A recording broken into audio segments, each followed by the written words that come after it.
What is up, everybody? To Woodverse TV here today. So, it came across my timeline about this article right here.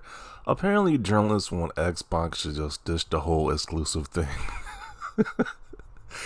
You know, these people who claim Xbox just had no exclusives, fanboys and gaming journalists say they gave that same narrative, but now, because Xbox has exclusives going forward and PlayStation does it, we just really need to dish the whole exclusive thing. Now, this is such a clown article, and this is from Trusted Reviews. Oh man, you are definitely the last places I'm going to trust for any gaming news, that's for sure, but he says Xbox has faced consistent criticism from myself included. So him before this person themselves said, "Hey, Xbox had no exclusives compared to PlayStation," and it's likely the core reason why the PS5 is reportedly outselling the Xbox Series by such a large margin. Okay, so you say Xbox has no games, that's why it's outselling, but now that they have games, it's just truly fascinating. It is just truly fascinating. Not Xbox is having a one-up over Sony in first-party department. They just can't handle it. Now you just need all Xbox exclusives to be on PlayStation, apparently now. What a bunch of nonsense right here. That's all I can say about this. But he says, for one, I can say the main reason I purchased the PS5 over the Xbox Series X was that I completed the likes of Marvel Spider-Man, an exclusive, God of War, another exclusive, and the next Naughty Dog project, which is future exclusives for the first day of release. And these are some of the highest rated game franchises of the last few years. Okay, so if you can buy exclusives on PlayStation, why does he feel that Xbox needs to share their exclusives with PlayStation as well too? Like, why does that doesn't make any sense? You could just reverse this logic as you say, hey, people want to buy into the Xbox ecosystem, whether that be PC or Xbox, to play Starfield, Forza, Halo, Gears, Avowed, etc. So I'm not really understanding those logic here.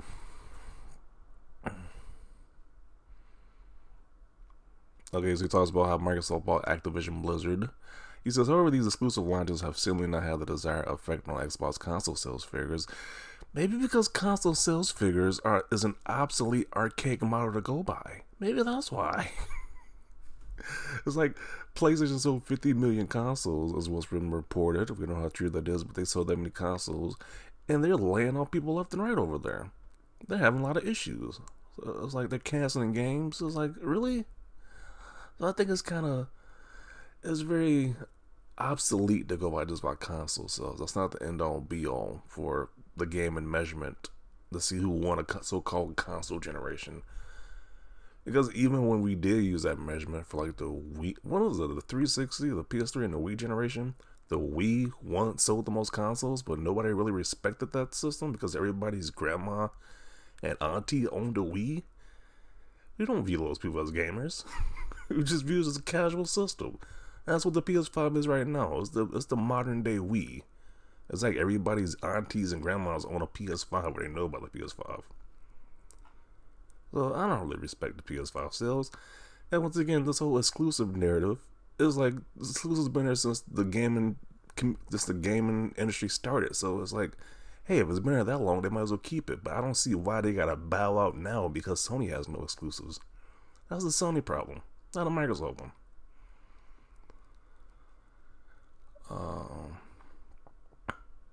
Then what is this? If Xbox tends to seriously compete with Sony's first-party offering, then you argue it needs to put his money where his mouth is and match these sky-high budgets. But then again, is that really sustainable? Why does everything need to be a copy of what Sony does? I mean, Xbox has a huge diversity of first-party games. I don't see what Microsoft just needs to be the green version of what PlayStation does. It's like they got a huge fan base for Xbox, so apparently they're doing something right. Then he says Sony now charges $70 for first-party games, such as Marvel Spider-Man 2. Meanwhile, Microsoft has committed itself to launching every first-party game in Game Pass, which is a great service. This is a bargain for gamers, but consequently means invest a lot of money on the single first-party game and a huge risk for Microsoft. I don't care. Why should me as a consumer care? As long as I'm getting the benefit from the service, that's all I care about. But okay. Even after taking Game Pass out of the equation, the smaller user base of the Series X and Series S compared to PS5 also makes it a lot more difficult to generate a high number of sales. Once again, why do I care? As long as I'm getting good products, I don't care. He talks about these exclusive sales numbers. Like, but why would you? Some people are gonna buy the game outright. Some people are gonna play the game in Game Pass. More options, the better for me as a consumer. That's all I care about, more options.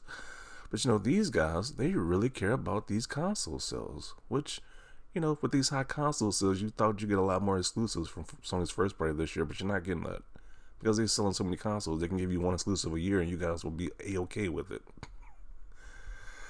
So once again, this article is a joke. This is some copium nonsense that he wants Xbox games on PlayStation. Well, it's not going to happen. So good luck with that. But let's see what people got to say about this ridiculous article right here. Another day and they still begging for Xbox exclusives. Pretty much. This basically says, I'm a Sony fanboy. Xbox, please put your games on PlayStation. Oh man. You might as well give them a sign. You might as well have them on the side of the road with a sign saying, please give me some change at this point. Like, it's the same thing. It was a really weird way to say, I work in the industry and I don't understand. Okay. Why subscribe to Netflix for their exclusive shows and movies if they're just going to put all the content on Disney Plus and Paramount? Yeah. Once again, I don't think Netflix goes by how many boxes they sell because that doesn't exist. There's a subscription service. They care about how many people subscribe to their service. And they still put high quality content on Netflix.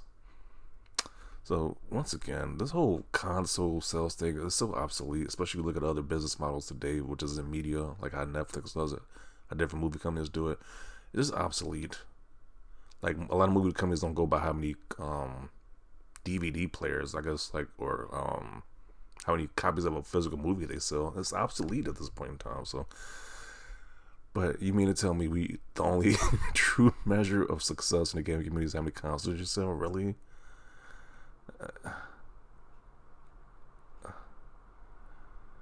Is this professional port begging? Kinda is. Sony paid agenda. They have no games as well this year. Pretty much no first party games. It's all second party and third party that people hyping up and remasters from their first party studios.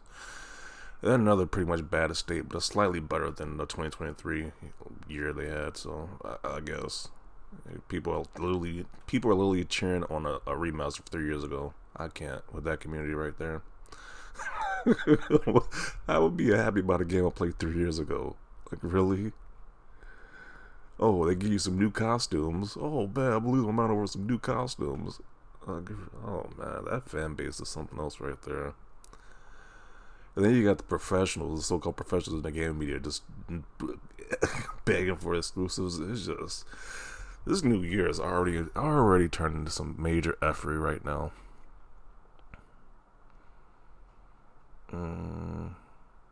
Welcome to 2024, and the Xbox task continues. Xbox should ditch exclusives, only PS5 should have them. Pretty much, it's pretty accurate. PS5 should have exclusives, but Xbox should just ditch them. Like, what?